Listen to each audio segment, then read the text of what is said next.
seeds,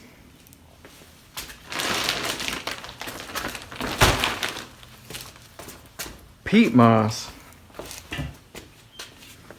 and a rake. Any idea what we're going to be doing today? Well, it is springtime in Wisconsin here, and the grass is just starting to wake up.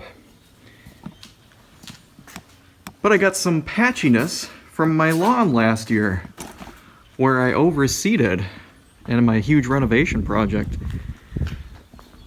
I have a few bare spots, so what we're going to do today is I'm going to show you how to patch a few bare spots in your lawn. Now, we're not going to do a total overseed across the entire lawn. We're just going to do some patching. So if you need to figure out how to do that for yourself, I got a few pointers here. Stick around, I'm going to show you.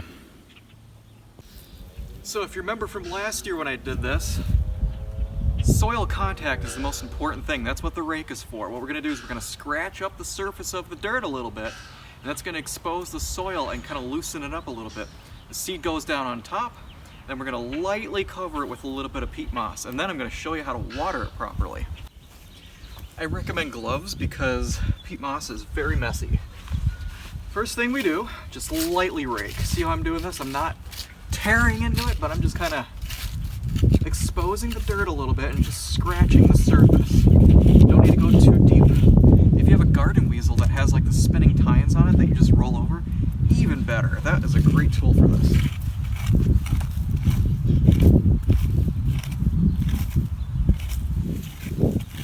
We're just going to scratch it up. Now last year when I did my overseed, I didn't use a rake, I used a dethatcher, and that cut some deep slits in the grass into the lawn all over, and that was an efficient way of doing the whole thing all at once. So if you're overseeding, you can either rent a slit seeder or use a dethatcher. I would recommend that. Okay, I think that's some vole damage from last year. That's good, no need to go overboard. Now, I dumped my seed into a bucket just so it's easier to transport. I don't want to carry the whole bag with me, so just put it in a small bucket. You don't need a spreader for this, just lightly. You don't want huge clumps, but I'll show you a close-up of how much seed I'm putting down.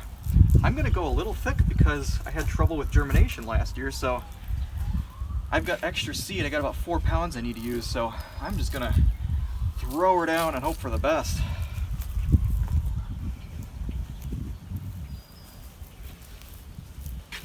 And we'll see what kind of germination results we get. That's good. Let me get you a close-up.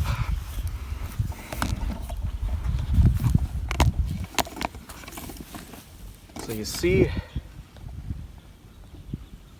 how much seed I put down?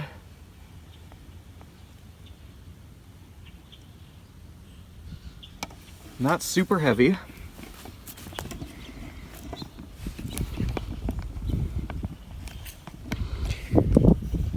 And now the messy part.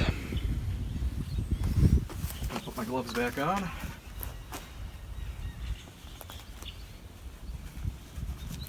The easiest thing to do is just stick your hands right on the bag. Sometimes it's a little clumpy, just do this. You don't want to completely cover the seed so that it's drowning.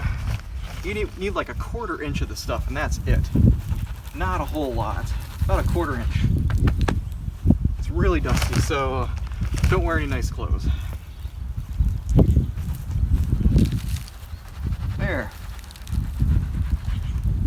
And if you want, just stomp it down. That'll make the contact with the soil even better. So I'm just gonna walk on it. Tramp it down. Trample. Good. Watering is the next part. As for water, got my trusty Orbit multi nozzle here. with my awesome Flexzilla hose. These things are awesome. I'm on year 3 with these now, guys. I cannot recommend these enough. Let me show you how much water you put down. Just a light shower. You don't want to rinse the seed away and have it run. So you just want to keep the soil moist.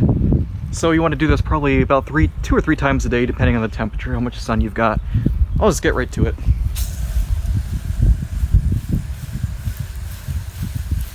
So notice I'm not keeping the water in one spot for too long. I'm going to come back to this area after it soaks in.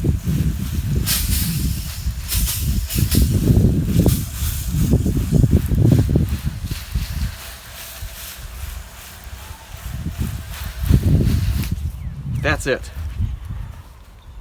I don't want it to be super saturated or pooling. I just want to keep everything moist. So the first initial watering with that peat moss is important because it's super dry and it absorbs water.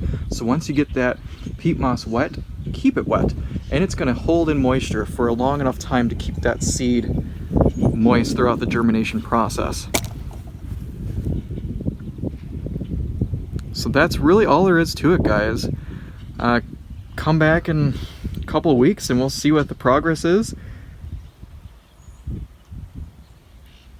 This is Kentucky bluegrass. It's going to take probably about 14 days to come up, so as long as we don't get any heavy rains and won't get washed out, I think we'll be okay.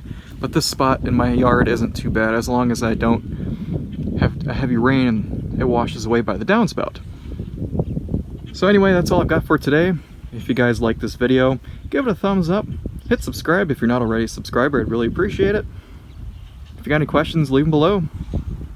Thanks for watching.